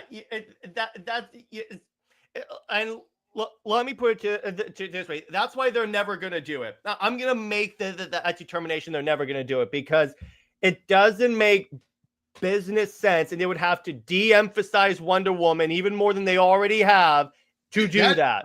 That's the case where Disney would have to get it for where they could just afford not to, to lose it. Yeah, and trust me, Disney would royally screw up Wonder Woman. Yeah, because seriously, look how much Disney has turned so many of the comic characters queer, just willy-nilly. Yeah, let me put it this way: they would find a way to make Superman Clark Kent bisexual. which would be redundant because you already have John. I mean, if Starfire is panning that one game, then how can it bring overseas to a new Teen Titans movie? They mean the mobile game, but they're not going to reference that in the comics or any of the other stuff. That's the thing. They just won't reference in the movies. I know that, though. But yeah, the movies didn't reference Harley's queerness at all. And again, NJ, you're missing the key point. DC doesn't see Starfire as one of the faces of the company. Same thing with Harley anymore. Not anymore. And even it seems like once they started rolling back, it's when they allowed her to be the queer icon. Yeah, exactly. Because we noticed, because I think that eventually DC got that they were over exaggerating the characters. That's the thing. And oh boy, Timo's bringing up a good point. Timo, here's the problem with this. The reason why Marvel Rivals doing so well is because it's NetEase, a company that built up working on Overwatch, so they know what they're doing. You can't just give it to some random company. And I've been trying to look up good companies that can do it. Riot is too busy with League of Legends. Or wait, is that the League of Legends? You know, the League of Legends guys, they're too busy with their own game. You need someone who knows how to handle a hero shooter. And I'm sorry. And you don't want to give it to Blizzard. Don't even say it. Don't, no. Here we go. But yeah. Do the niche. No, it's not. No. Particularly overseas, it's virtually impossible. I mean, yeah, you could not do it in the Middle East. You could not. No. You could never do that. On the outside, it would seem like that, but you can't. And by the way, because here's the thing, DC would only do it if there was a guaranteed positive sales incentive to doing it. And I got news for you. Like an outside every time they have done that, you haven't gotten that sales boost. Nope. Not once. Not once. Is DC Online still live? Yes, it is. As a matter of fact, it's still getting regular updates. They're in the middle of a Green Lantern event, which, Robert, they reference the Sad Lanterns. And I go, that's how you keep this. This is great. And they updated it so there's dialogue options now. Now, the one downside, of course, they have to rotate some actors here and there because obviously not all actors could be there forever. But it's still, first off, it's now the longest lasting DC game. So yep. There you go.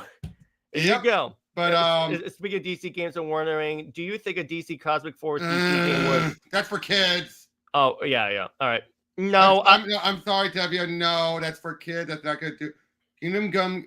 But no, you don't need to go all caps. With the heroes fighting villains everywhere. Oh, you mean open world, like that, kind of like in the book? No, I don't think that would work. And you don't need it to be Kingdom Come. Yeah, yes, I did say Sad Lantern. So it's a sad. No, I will. I would never want Kingdom Come to be adapted because Kingdom Come is a masterpiece. No, and there's no way to justifiably do it not in a game, especially. But by Cameron, yeah. So Jeremy Adams has created Gray Lanterns, which are powered by sadness. They're sorrow. But they're called Sad Lanterns. No, I don't want to spoil what happens in the DLC, but yeah, it's really cool how they do it. In the comics, they're called Sorrow Lanterns. Mm-hmm. Would you be all for a Snyderverse? Yep. Let me put it this way: if they could find, let me put it this way, it would take forever. That's less complicated, but almost as complicated as the movies. But let me put it this way: I would take a conclusion in any way. Just conclude the damn story. Oh yeah, but again, people have to remember these games. The reason why all these Marvel games are getting announced now is because they were years in the making, and they just got boom, boom, boom, boom, boom. I think so many people keep on expecting they just started these games last week. Mm-hmm. You want to bet these? I mean, JJheat, do you agree with that? Do you have the feeling that some of these people on social media keeps acting? They keep on just assuming Marvel started these games a month ago. No, average production is 2 to 3 years. Oh no, I'm not saying. I'm saying the people who are complaining, saying where are the DC games, are acting and why DC Marvel has so many. It's let me put it this way: WB is in serious financial issues right now. They're not just gonna start. Let me put it this way: in addition to deciding the fate of DC, in many ways, Superman is going to determine the fate of WB. Mm-hmm. It's why they're putting such a big marketing push on that movie. Yeah. Can they show her being No, they can't. Because they can't. She is still the face of the of the company, is one of the faces of the company. And- If they did that, they would not be able to show her anything of her overseas because she's the face of the company. Plus, And that could affect DC's access to other countries as well, because it could say, if your face of the company is gay, we're not going to allow Superman, Batman, any other character. No, they just like, but never show it in the movie. Or media. What Harley is shown in the media. Harley animated show. Yep, and here's the thing: the main comic, you'll have screenshots. Social media would blow up, and then people could just use them saying, "See, this is considered canon." At least when you're in Elseworld, you can then have DC try and argue to these countries. No, that's just another story. We're not going to try and send that over to you. But Or if the like, main book, no, it's not main. It's like, again, that is why. Again, according to like JJheat Axelrod, it is a concentrated effort by DC. DC considers her to be heterosexual. yep, to me, like WB will see. No, I'm not going to. One, No, I would. Why no, would we be happy? I'm not. No. Why would I? Because it's still people losing their jobs, and it's not WB Games' fault entirely. Exactly, and it's not entirely their fault. And again, this is the point we've been trying to make multiple times. It's not a black and white issue. It's not a hero villain thing or whatever. These games take time. They take a lot of money. They take a lot of effort, and you don't want to keep paying in the money things. All these things factors in everything. I think people forget that or Robert, ignore it. Did you see that the WB board voted against giving Zaslav a raise? He does. I think that should be a wake up call for him. That should be a wake up call, because he does not deserve it. He has driven that company he basically flew the plane into a mountain. But I don't think he's going headlong into it though. I do think it's more of a going right to the top of the mountain. Yeah, we'll see what happens with Superman. Quick question. Well, let's say we focus on the 7 for a few. Yeah, can and would that work? You mean the original 7 JL single games? That's the problem. No, here's the problem with that. You need something that would help market it and push it. You can't. That's why. How many games sometimes get canceled because a movie got canceled because it was going to tie into it or released around the same time? Well, fun fact. Do you know that's the reason why the Green Lantern show did not move forward, because the movie flopped and the toys didn't sell. Yeah, exactly. Actually, it was more the toys, because the toys were affected by the movie's toys, and people thought they were the same thing. So one of the writers of the show came out and said what they were planning on doing in 2 and 3. They were going to do Sinestro Corps War and then Blackest Night. I'm like, I want to see that. A random, because say what you will, they actually have been paying off their debt. Zaslav has been slowly, but it's enough that it probably is keeping his job going because of that. Let me put it this way. He's going to be in a good position if Superman does well, because then it's like, hey, I put Gunn in charge and gave him carte blanche, and look what he did. And on that though, they've been getting some pretty good hits this year compared to last year. That's why it's like, let me put it this way. Britt and I are at the point where we're like, okay, if Superman flops, it would be a wake-up call to DC to not rely on nostalgia. So that's the good part. But the bad part is then we won't get DC movies probably. So it's like, that's why it's like, it's honestly, it's like, let me put it this way. Either way, it's like, we'll see what happens with that. Right. I mean, I'm just double checking what's out. Yeah. F1 has been doing, if I'm, oh no, it hasn't come out yet. Final Destination did well. Mm-hmm. They distributed, but it's distributed, but that still counts. Sinners, Minecraft. Yeah. So they've slowly been like rebuilding. It's because of a lot of a question. If DC had Wonder Woman, they would, but they would make it very stereotypical. And actually, no, I still don't think they would. Because here's the thing, you notice how they haven't made Carol by, and she's like the face of Marvel according to DC. And if you notice, they've never confirmed. The most they've ever confirmed of any of their princesses was possibly Elsa being asexual, possibly. Yeah, NJ. So the answer is honestly, no company is going to do that. I'll say it's asexual is probably better than bisexual. Wait. When did we start talking about Frozen? No. I'm saying the princesses. Diana would fall under that for Disney if Disney owned them. Yeah, they're not. Let me put it this way, NJ. I know what you're saying. No company is going to do that. Not someone as big as Wonder Woman. That's why you do it for minor Disney. Particularly Disney, because then that could affect their standing in the parks. Let me put it this way: Disney company that like minimized Finn on Star Wars things and deleted gay kiss scenes from Marvel movies in China and overseas. So you really think they would have their character be openly bi? Exactly. I mean, no matter what they do, whether it be for representation or publicity, they're gonna undercut it or at least edit it out for international appeal. That's always gonna be a factor. And people like to ignore that. I hate to say it. I don't get why people seem to always ignore it or think it's not a big deal when it is.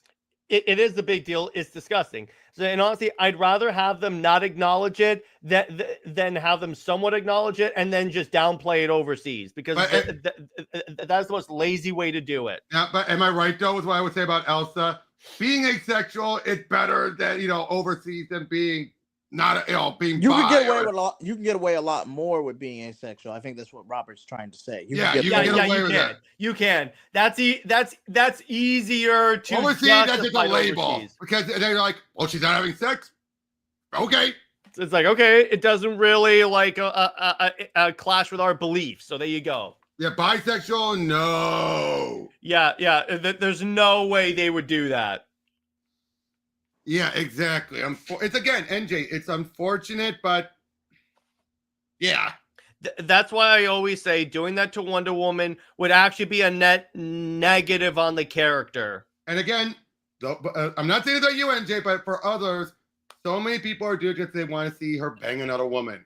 Yeah, that's what we said earlier. Yeah, exactly. And that's how we get writers like Tom King on the book, because DC thinks all the fandom cares about is who Wonder Woman sleeps with. That's it. And by the way, NJ, we love you, dude. Or girl, I don't think you ever like identified your gender, but it's all good. My point is, we like you. We're always cool. I just want to say that. Yep. Ooh. That's part of it. I think that's part of it. To an extent. But if it's properly written, you could get away with it. Because remember, Stark and Steve Rogers were like B-list characters back in the day. Guardians worked. Yeah, so it's like, I think it's the part overall. Of it. It's the overall. Like with Guardians, you still had the other big tentpole. You still had the other good movies showing up. It's the lack of a tentpole movie. That's the problem. It's the lack of a tentpole movie. Yeah, and to a certain degree, because here's the thing: most people. Here's why the mantle swaps don't work. When most people, particularly nowadays, when people think of Captain America, they think of Steve.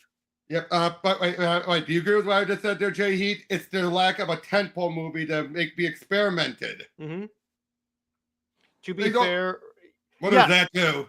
That's the point. And yes, Hojo, writing matters. That's the point. Then, by what's up, Hojo? Yeah, that's my point. Because if Captain America 4 was written better, it would have performed better. Yeah, but to be fair though, I disagree with Cameron saying terrible writing of Thunderbolts. It was good writing. It was good writing. I very much enjoyed the Thunderbolts movie. Yeah, so I strongly disagree with it being bad writing. Mm-hmm. Well, I get the critique. With Thunderbolts, I think it's more of an issue of they're using characters no one cared about. And again, that's why I'm going back to the tentpole, the tentpole movies. You need something like that so people can actually still be hyped up for the next one. I mean, look at what happened with Black Widow. That only worked because it was sandwiched between, I believe, the Avengers. Well, here's the other thing, Robert. Do you know why Captain Marvel made $1 billion? Because it was what movies were sandwiched between? That's what I meant. Captain Marvel was sandwiched between. And again, even Black Widow did decently because it was still within that momentum. Yeah, wasn't same day streaming release, and it led to a nasty lawsuit with Scarlett Johansson. That was Black Widow, yes. But Yep. by the way, Yes. Superman Yes. Fantastic Four releasing around the same time reminds Yes. me of Superman. Yeah, exactly. That is the really funny thing that they should do.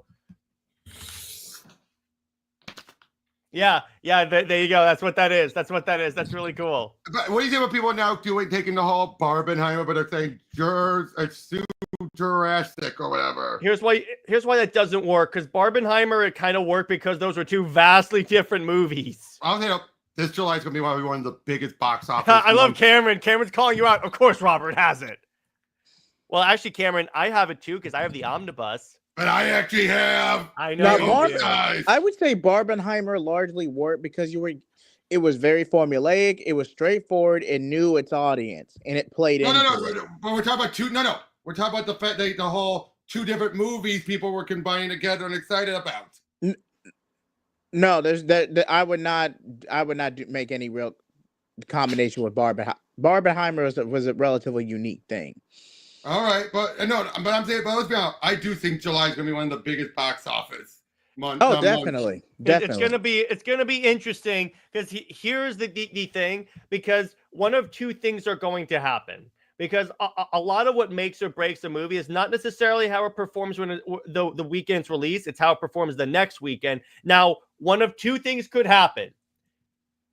Superman experiences a big drop off because of Fantastic Four, or you do get a similar Barbenheimer thing where people go and see both. Especially with the short runtime.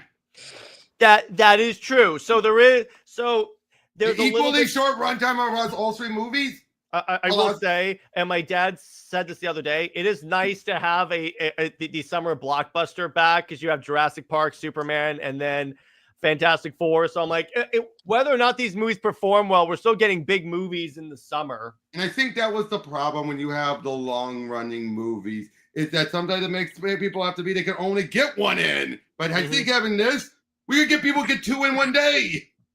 How many people are going to do that with how expensive tickets are, though? True, that is true. That is the one refutation of that, Robert. That's why I'm but now I gotta wonder, do you think the talking about AMC, we're talking about cutting, reducing prices, is why they're doing more ads to make up for it? Mm-hmm. I would say so. I'm surprised no one's been connected to dots. I'm surprised no one's connected the dots. MCU, better hope, dude. Doomsday and Secret Wars get a lot of money, which are probably what the cast is not necessarily a guarantee on that, but they are hoping for that. In many ways, I heard it said that like Fantastic Four is like deciding a lot of stuff for the MCU. And random, no, RDJ, he's doing it as a favor for the Russos. Mm-hmm. Or he was doing it as a favor for Feige and brought the Russos along. Yeah, he'll be in Doomsday and then Secret Wars. That's it. We're done. Yeah. This is a favor. This is a favor gig. Yeah, the MCU also has to deal with Dune as well. But Dune was never really a competitor for the MCU, I don't think. Oh, by the way, what do you see with the fact that now Supergirl is being bumped up? The release. I always get confused. Does that mean it's coming out later? Early.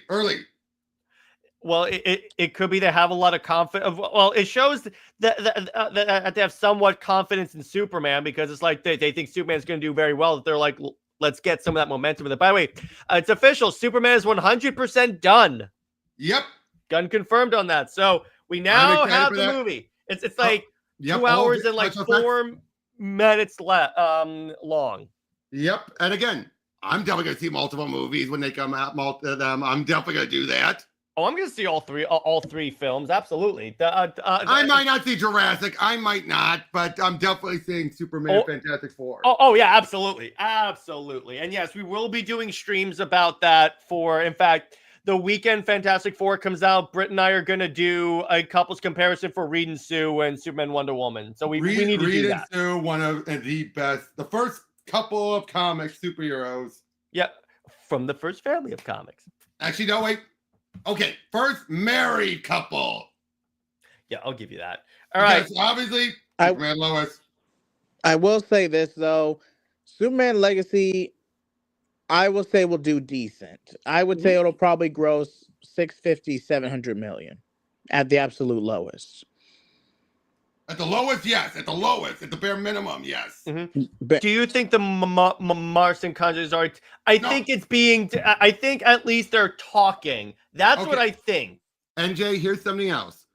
We got to remember, and you got to remember this as well. It's not just a matter of just because they're allowed to do it doesn't mean they're just going to be like, okay, here we go to make one. It's like, no, you need a good pitch, you need all that. And with Wonder Woman being a character that is hard to come up with a good concept, especially with how many people keep focusing on the warrior side, it takes time. Oh, and I want to head you off at the pass with this, NJ, because I've had this concern before, and I know Robert agrees with me on this. Before you ask, I know Tom King is involved in the DCU. They're not going to adapt his stuff for the DCU. No. Here's something I talked to Britt about when we recorded for the Supergirl video. When it comes, and again, I'll be uploading that eventually, but it's that I don't personally think Superman and Supergirl, Woman of Tomorrow is going to be a 1-to-1 adaptation because, as Britt pointed out to me, crypto's going to be involved, and you're already getting kids connected to Crypto and Superman. I don't think they're going to, if they know kids are going to want to see Crypto in this movie, they're going to have it be as harsh. It's going to probably be because Woman of Tomorrow is a relatively dark story. It's effectively, essentially True Grit in space. Yeah, but it's a still relatively dark story. So I feel like I will say when Gunn announced the movie, he said it's basically the book. True, but that doesn't mean they can't lighten it up a little. Yeah, they'll definitely lighten it up, trim the fat. I think also they'll downplay the drunken sailor mouth of Supergirl. I do. In other words, Tom King her. Or if they have her be drunk, it's going to be a funny drunk. It's going to be like, she won't be drunk the entire movie. Probably, maybe in the beginning when we first see her, but it's like, no, absolutely not. But again, they play for laughs. Yeah, to probably appeal to international audiences, they're likely going to make Kara 18 instead of 21. Yeah. I would say so. By random ask, how would you feel if Super Wonder was adapted? If it were to happen, I'd be very happy about that because they'd be doing something different. TMO says, why did Gunn cast Momoa? Because Momoa wanted to play Lobo also. That's what people forget. When he was brought in and cast as Aquaman, he thought he was being brought in as a Lobo. But by the way, NJ says, I feel like they should replace Paradise Lost with a Wonder Woman movie. They might. Here's what I want you guys to understand about most of the projects that were announced when Gunn first announced Slate were carryovers from the old regime. So it could be that he just had that in there so he could have something, and then he's going to replace that with an actual Wonder Woman movie. Yep. So that very well could happen, NJ, and they could take elements from Paradise Lost and like incorporate it into the Wonder Woman movie for sure. Exactly. Oh, and by the way, I do think when they do the Wonder Woman movie, they're going to go with the Clay origin. By the way, you mentioned Jason Momoa. I just rewatched a video that still cracks me up. I just put it in the private chat. Let me see. Hang on. Oh yeah, the Super Bowl commercial where he starts showing the real him. Yeah, he goes, I can live in my own skin. He even takes off the wig and all stuff. I'm like, oh, he takes his arms off and they're just like scrawny. He can't even lift a barbell that has no weights on it. Yeah, exactly. That's what I love about Momoa. He is such a... Oh, I love him. He's a badass. I love that guy. Yeah. Yes, it is. Like, even the Authority and Booster Gold and all those other projects were holdovers. And he's very dedicated. If we can get something to work, we will. If we can't, we can't. That's why, like, the Authority was, like, quietly turned into an animated series. They probably figured we could do it. What? Sorry, I would say, random, no. It doesn't conflict with the contract. Why?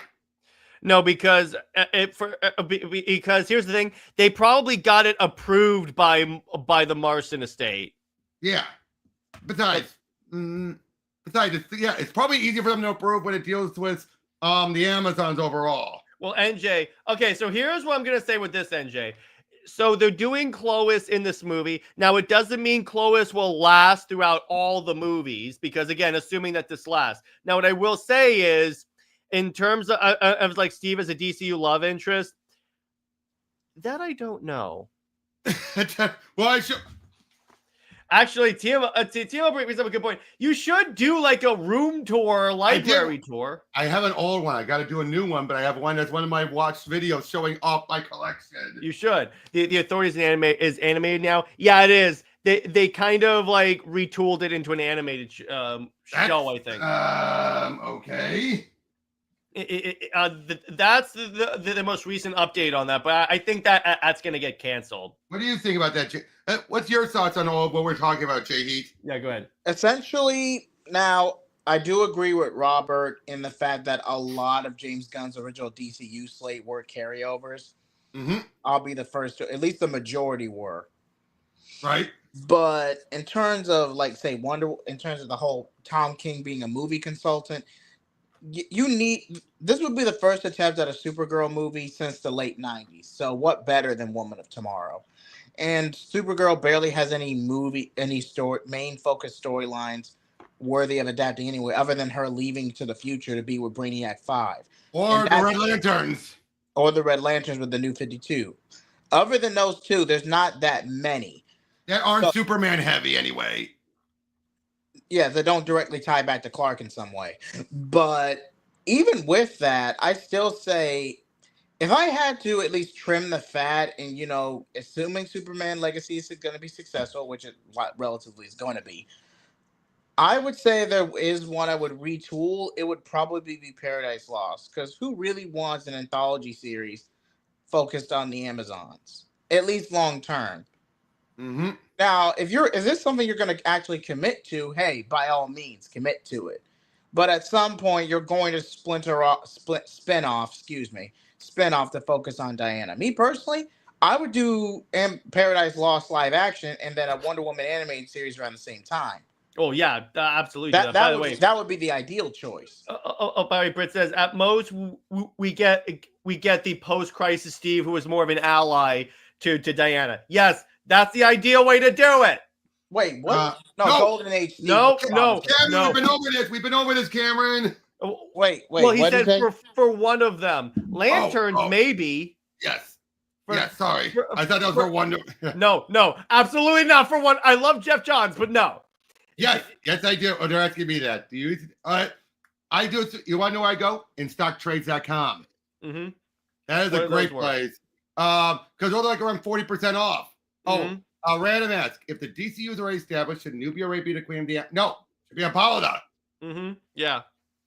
It should be Apollodown, not... Yeah. But yeah. Yeah. Does the prices take hard and bite hard?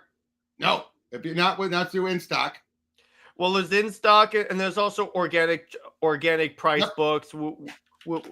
There are ways to get Omnibuy for cheap, so it's like, all right. I can't do it. Could you post it in the chat for me, Jared? I just put in the private the link. I just put in the private chat. The Insta. Oh yeah, sure. So they can be able to go there. Yeah, just go check it out, guys. Highly recommend this site. Yeah. No, they're not paying me. They're not paying me. Yeah. This stream is sponsored by In Stock Trades. But I wish. Yeah, I know. I want a discount code. By the way, Tevi asked what writers want to be involved in the DCU. I'm going to repeat Random's thing. Kelly Thompson, yes. But does she have experience in Hollywood writing? No, at least be like a story consultant. And if the omnibus is in deep, what? What does that mean? What is? Oh, deep, out of print? Oh, eBay. Yeah, most likely eBay. That's where you'll find it. And then that's up in the air. Yeah, because the problem with an out of print omnibus is that then you have price gougers. Although, funny enough, I'm still cracking up. I got on eBay a very good condition of the Jeff Johns Hawkman because I thought they haven't reprinted it in years. What happened a few months later? They announced it. They announced they're reprinting it. Mm-hmm. By the way, so what's kind of funny is that I logged onto Amazon one day and discovered that I had like hundreds of dollars in like gift cards in my account. So I just bought all 3 Omnibuy for Jeff Johns Green Lantern. So I was like, all right. And Dave, he can do movies too. I do think he can. It's just with certain characters. Again, Green Lantern. Aquaman. Stargirl's the obvious one because that's a tribute to his sister, but that's the obvious one. Writer for Woman of Tomorrow wrote the DCEU Supergirl movie adapting Being Super. Wait, No, that was Tamaki. That was Mariko Tamaki. Yeah, that was Mariko Tamaki. Yeah. Okay. Which Shadow of the Bat was atrocious. Oh, like James Tinian, yes, I think he respects Diana pretty well. I would go for that. No. Let's be real for a second. Her Shadow of the Bat maxi series, that should have been a 4, maybe. That should have that. Oh God! You're talking about Detective. Yes, it was. That, you know what? That was just done so they could have a weekly bit of moving up the numbers. That's all. Yeah, and you could tell it was dragged out. And why do you think she wrapped up after that? I think she was burnt out. Yeah, because what was originally supposed to be a miniseries got expanded to a 12-week maxi. Now, by the way, Brandon makes a good point. They've announced they're going to start doing the Teen Titans casting soon. Yeah. So we'll probably figure out soon who that will be. You know, one fan cast I actually would like. Who? Jenna Ortega as Raven. Yeah, that's the obvious one. Wednesday. That's the obvious one. Wait. Jeff. Oh, jeez. No. That's too risky with DC. Yeah, and I'm sorry. Look at some of the show. Like, look at what happened with Hush 2. I'm sorry. Hush 2 is fun, but it's like, what is this? I'm not just talking about that. I'm talking about with his adaptations. Just look at oh gee, what's the Netflix series? Iron Fist. That was him. Out of all the Defender shows, I would say Iron Fist was the weakest of the 4. Yep, and that was one of the big things that he had heavy influence on that one. He wasn't the showrunner, but he was a much stronger producer on it. Mm-hmm. Oh, Jenny Ortega as the No, Raven. No. She works better as Raven. And her age is closer to Raven than it is the Tana. The Tana's a grown woman. Because contrary to Young Justice, most depictions of Zatanna is Bruce's. But actually, the Young Justice was being closer to how she was pre-Crisis when she was first introduced. Mm-hmm. They just gave her traditional outfit, but when she was introduced, she was a teen. Mm-hmm. She was a teenager when she had that either her old magician outfit or the thing on her forehead and everything. She was a teenager, an older teen, but still a teen. Yeah, but do people still hate Ultimate? Yes, they do. Yes, they do. It tastes like chicken. Yes, they do. I beg your pardon. Will Donna be in the Teen Titans movie or I think we don't know. From what they said about the Teen Titans movie, I heard it's gonna be the cartoon. Which, of course. But I would imagine maybe that'll be like the base cast, and they'll have like Donna on it, maybe as an extended member. Yep, I think that so. Yeah, so we'll go with that. But I think that's a good place to leave it. This was a very fun stream, very controversial, you could say. But so Robert, where can we find you and what have you got coming on your channel? You can check out the link down below. I just wrapped up Blackest Night Week this week on Pro Teachers Noob. I got some regular episodes, including Britt and I going over Peter David's Supergirl, at least the first 7 issues. How about you, JJheat? As for me, you can find me at JJheat Blaze or JJheat75. I recently did have my 300 subscriber special with a tribute to Peter David, comparing his Young Justice to Voldemort's Wonder Comics Young Justice run, and it was just a great conversation all around. And I would definitely love for you guys to check it out, like, comment, subscribe. And I also do gaming retrospectives, streams. I do just about everything. So feel free to check me out, like, comment, subscribe, and thanks for having me. Hell yeah. So as for me, tomorrow, Britt and I so tomorrow's movie night is going to be Watchmen, the animated movies, part 1 and 2. We're doing both parts. Mm-hmm. Super Wonder Legacy, Britt and I are going to be comparing Super Wonder to Nightfire. I'll be doing my Amazon Answers Q&A stream on Sunday. Wonder Woman Wednesday, I have to think about it. And then Under Two Capes next week, we are going to be discussing the many Marvel knockoffs of Superman. So Sentry, Hyperion, Gladiator, and all that. But so that's what we got. May I give one other quick thing? I just noticed Yeah, random very quickly. The cartoon, New Teen Titans, that's mostly the cartoon, just subtracting a few characters.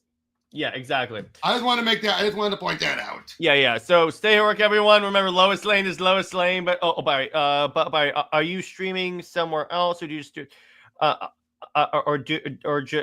just in here with a specific topic? We stream on YouTube, Twitch, and Twitter. Wait, was that a flood?